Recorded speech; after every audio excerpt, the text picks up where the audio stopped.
I am thankful कि आप सबको टॉपिक समझ आ रहे हैं, अच्छा भी लग रहा है। और कुछ लोगों ने इंटरेस्ट दिखाया है साइबर सिक्योरिटी के सर्टिफिकेशन में। सो जिनको सर्टिफिकेशन की रिक्वायरमेंट है वो हमें एक मेल डाल सकते हैं, फिर हम आपसे एक साइबर सिक्योरिटी टेस्ट देंगे हम आपको, जो ऑनलाइन रहेगा। अगर आप उसको क्वालिफाई कर जाते हैं, मीनिंग उसको पास कर जाते हैं, तब हम आपको इंट्रोडक्शन टू साइबर सिक्योरिटी का एक सर्टिफिकेट इशू कर देंगे। और आज के 5वें एपिसोड पर चलने से पहले पिछले 4 एपिसोड का एक छोटा सा रिकैप कर लेते हैं, जिससे कि रिवाइज हो जाएगा कि हमने आज तक क्या क्या समझा है। जब हमने साइबर सिक्योरिटी का इंट्रोडक्शन मॉड्यूल 1 शुरू किया, उसकी शुरुआत हमने की थी कि साइबर सिक्योरिटी क्या है, इसका क्या रोल है। साइबर सिक्योरिटी पर्सनल लेवल पर, इंडिविजुअल लेवल पर, ऑर्गेनाइजेशन के लेवल पर या फिर गवर्नमेंट के लेवल पर क्या रोल प्ले करती है, ये हमने समझा। फिर मैंने आपको एक्सप्लेन किया कि आइडेंटिटी थेफ्ट क्या है, फिशिंग अटैक्स क्या होते हैं, मेलवेयर अटैक्स कैसे हैं, रैंसमवेयर अटैक्स कैसे हैं। और अगर हम किसी पब्लिक स्पेस पर, जैसे कि एयरपोर्ट्स हैं, रेलवे स्टेशन हैं, या फिर से कोई कॉफी शॉप है, वहां पर अगर हम कोई फ्री वाईफाई यूज करते हैं, जिसको कि हम अनसिक्योर्ड वाईफाई कहते हैं, उसके क्या रिस्क हो सकते हैं। सोशल इंजीनियरिंग क्या है, क्योंकि सोशल इंजीनियरिंग हैकर्स के बीच में बहुत ही पॉपुलर है, कैसे ये अफेक्ट करती है, ऑनलाइन प्रिवेसी क्या है।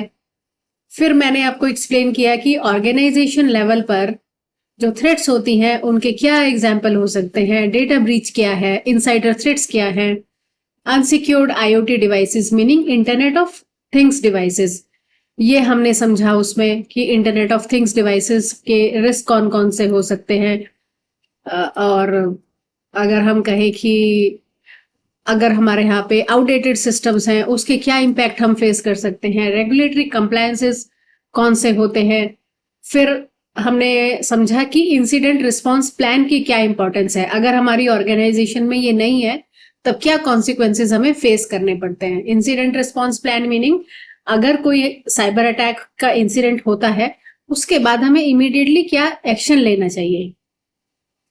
फिर हमने बात की थी फिशिंग अटैक्स की, रैंसमवेयर की, और जो बहुत ही इंपॉर्टेंट टॉपिक है वो है lack of security awareness, meaning कि अगर किसी ऑर्गेनाइजेशन के एम्प्लॉइज प्रॉपरली अवेयर नहीं है सिक्योरिटी, साइबर सिक्योरिटी में, सो उसके क्या कॉन्सिक्वेंसेज हो सकते हैं। क्योंकि ह्यूमन लिंक जो है वो सबसे वीकेस्ट लिंक होता है इस चेन के अंदर।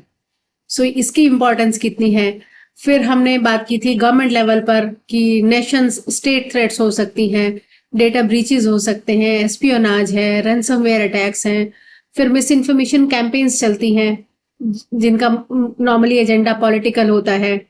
सप्लाई चेन रिस्क हो सकते हैं, इनसाइडर थ्रेट्स हैं, लीगेसी सिस्टम्स हैं, ये सब हमने गवर्नमेंट के लेवल पे समझा। फिर हमने बात की थी कि डेटा का अगर हमें प्रोटेक्ट करना है इन तीनों ही लेवल पर, तब कैसे करेंगे, ऑनलाइन ऑफलाइन आइडेंटिटी में क्या डिफरेंस है। फिर कुछ रियल लाइफ एग्जाम्पल लिए थे इसको समझाने के लिए। उसके बाद बात की थी कि हैकर्स हमारे डेटा तक कैसे पहुंचते हैं, कैसे उन्हें किसी का व्यक्तिगत या ऑर्गेनाइजेशन का या गवर्नमेंट का डेटा मिलता है, क्या ऐसी इंफॉर्मेशन है जो हैकर्स को अट्रैक्ट करती है, किस इंफॉर्मेशन को वो लेना चाहते हैं, हमारा डेटा एग्जैक्टली कहाँ पे स्टोर्ड रहता है, और हैकर्स की मॉडस ऑफ ऑपरेंडी क्या है, साइबर अटैक्स के कॉन्सिक्वेंसेस क्या क्या हो सकते हैं। फिर फाइनली बात की थी CIA यानी कि confidentiality, integrity and availability triad की, इसको कैसे इंप्लीमेंट कर सकते हैं, क्यों, कौन कौन से यूज केसेस हैं। इसके ऊपर मैंने कुछ पास्ट में भी वीडियोस बनाकर डाले हैं, उसको आप एक्सेस कर सकते हैं। ये सब हमने अभी तक एपिसोड 4 में समझा। आज डेटा ब्रीच पर थोड़ा और समझ लेते हैं, क्योंकि ये बहुत ही इंपॉर्टेंट है। जब हम सिक्योरिटी डेटा ब्रीच, या फिर हम सिंपली लैंग्वेज में कहें तो डेटा ब्रीच भी हम इसे कह सकते हैं, ये एक ऐसा इंसिडेंट है जिसमें कि सेंसिटिव, कॉन्फिडेंशियल और प्रोटेक्टेड इंफॉर्मेशन को अनऑथराइज लोग एक्सेस कर लेते हैं या चुरा लेते हैं, या फिर उसको एक्सपोज कर देते हैं। ये अनऑथराइज इंडिविजुअल्स भी हो सकते हैं और अनऑथराइज एंटिटी या अनऑथराइज एंटिटीज भी हो सकती हैं। ये ब्रीचेस कई कारणों से होते हैं, जिसमें कि साइबर अटैक एक है, ह्यूमन एरर हो जाती है, या कई बार सिस्टम की वल्नरेबिलिटी होती है। और जब डेटा ब्रीच होता है इसके बहुत ही सीवियर कॉन्सिक्वेंसेस फेस करने पड़ते हैं, वो चाहे कोई इंडिविजुअल हो या ऑर्गेनाइजेशन हो या गवर्नमेंट या कोई कंट्री हो। ये डिपेंड करता है कि ब्रीच का स्केल क्या था और क्या नेचर थी। अब अगर हम रियल वर्ल्ड डेटा ब्रीच में बात करें तो हमने एक एग्जांपल लिया था इक्विफैक्स डेटा ब्रीच का, जो 2017 में हुआ था। अब ये सिस्टम की एक वल्नरेबिलिटी थी जिसको हैकर्स ने एक्सप्लॉइट किया था।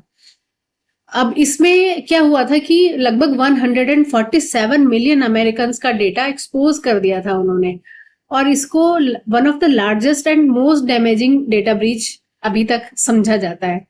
ये हुआ कैसे था? इनका एक सॉफ्टवेयर था जिसमें कि वल्नरेबिलिटी थी। अब हैकर्स ने उस सॉफ्टवेयर को, वल्नरेबिलिटी को एक्सप्लॉइट किया और इक्विफैक्स इसको टाइमली पैच नहीं कर पाया। हो सकता है कि उनके पास में इंफॉर्मेशन ही नहीं हो कि उनके सिस्टम में या सॉफ्टवेयर में वल्नरेबिलिटी है, या फिर अगर उनके पास इंफॉर्मेशन थी तो हो सकता है उनको लगा हो कि इतनी हार्मफुल नहीं है। Whatever is the reason, लेकिन क्रक्स यहाँ पर यह है कि एक वल्नरेबिलिटी उनके सॉफ्टवेयर में थी जिसको हैकर्स ने एक्सप्लॉइट किया। फिर दूसरे लेवल पे कहाँ मिस्टेक हुई इक्विफैक्स से? इक्विफैक्स ये समझ ही नहीं पाया कि हैकर्स उसके डेटाबेस के अंदर एक्सेस पा चुके हैं। कई हफ्तों तक हैकर्स उसके डेटाबेस के अंदर थे, उसकी वजह से वो बहुत सारा सेंसिटिव डेटा एक्सेस कर पाए या कलेक्ट कर पाए। उसके बाद डेटा कॉम्प्रोमाइज हुआ। अब क्योंकि अनऑथराइज एक्सेस लेने के का मतलब क्या था कि बहुत सारे लोगों की, जैसे 147 मिलियन लोगों की पर्सनल इंफॉर्मेशन, जिसमें कि नाम, social security numbers, birth date, addresses और बहुत सारे केसेस में credit card information, banking information भी उनको मिल गई। अब इसके कॉन्सिक्वेंसेस क्या हुए?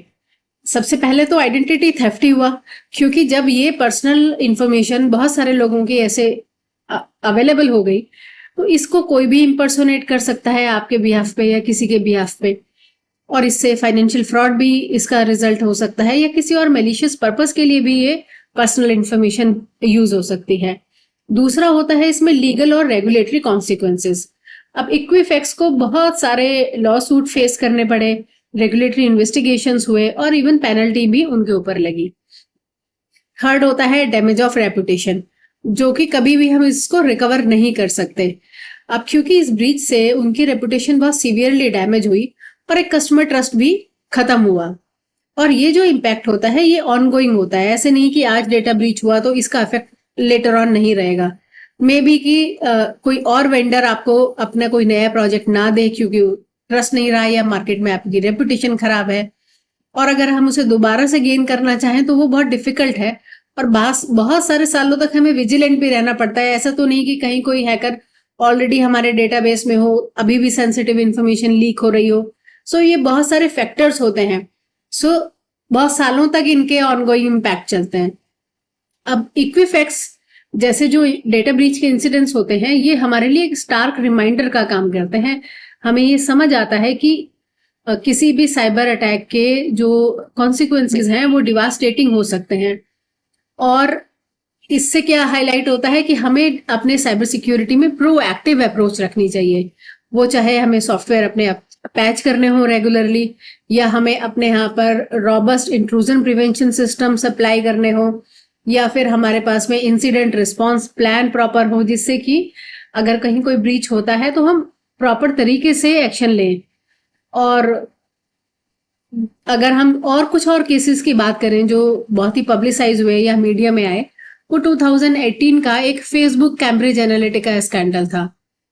अब इसके अंदर कोई ट्रेडिशनल डेटा ब्रीच नहीं था। इस स्कैंडल में क्या था कि this scandal involve unauthorize collection of personal data from Facebook users by the political consulting firm Cambridge Analytica.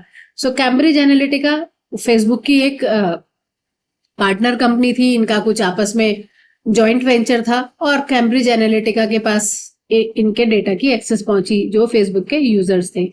इसकी वजह से 87 मिलियन फेसबुक यूजर्स का डेटा लीक हुआ था, और डेटा प्रिवेसी और डेटा के मिसयूज के ऊपर बहुत सारे कंसर्न्स रेज किए गए। दूसरा जो एक बहुत ही पॉपुलर अटैक था वो 2020 का था, सोलर विंड साइबर अटैक।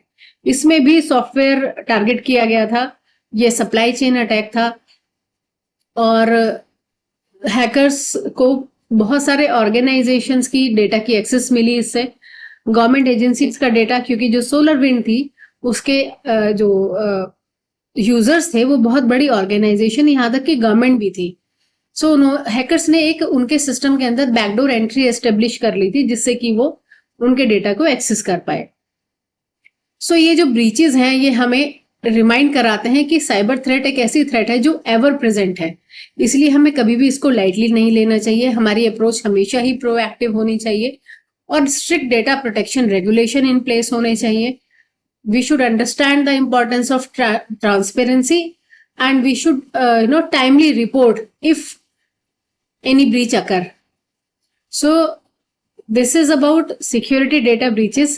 मैं 2 वीडियोस सेपरेटली डेटा ब्रीचेस के ऊपर ही और बना रही हूँ।